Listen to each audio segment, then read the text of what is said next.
This wooden box was filled with gold, but the two salvagers had no idea at the time. They floated the box up to the surface, but an accident happened while pulling it onto the boat. A crew member made a mistake and the box broke open. Only then did they realize that the box was full of gold bars. The woman immediately jumped into the sea to collect the bars sinking to the bottom. Her father opened another box at random and found that every box was packed with gold, but none of them felt happy at all. It turned out the family made a living from seafood diving. Before each dive he would pray to the sea god, asking for protection for his children. The women dropped float markers into the water, then dived down to harvest abalone and other shellfish. The men used hooks to pull the seafood up onto the boat. Then they would take it to the dock to sell. But one day they suddenly noticed all the seafood had turned color and started to rot. It was all because of a newly built chemical plant, which had dumped waste and polluted the nearby waters. So they had no choice but to stop their diving work.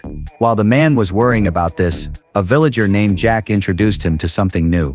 Jack suggested a partnership, using his salvage boat for smuggling goods. He would handle everything. The man just had to take the boat to a certain spot, then dive down and bring the cargo up. The man was very hesitant about doing anything illegal, but with a big family to feed, he eventually agreed.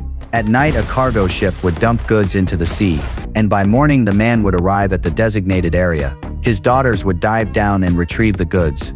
For them this was a piece of cake. They quickly brought everything up onto the boat. The goods were a hit on the market. In no time the business took off. The man made a lot of money, and eventually cornered the local supply. This made money way faster than seafood, but it also caught the attention of the police, who began investigating them multiple times. Luckily the man was very cautious, and managed to avoid getting caught each time. But he knew this couldn't go on forever.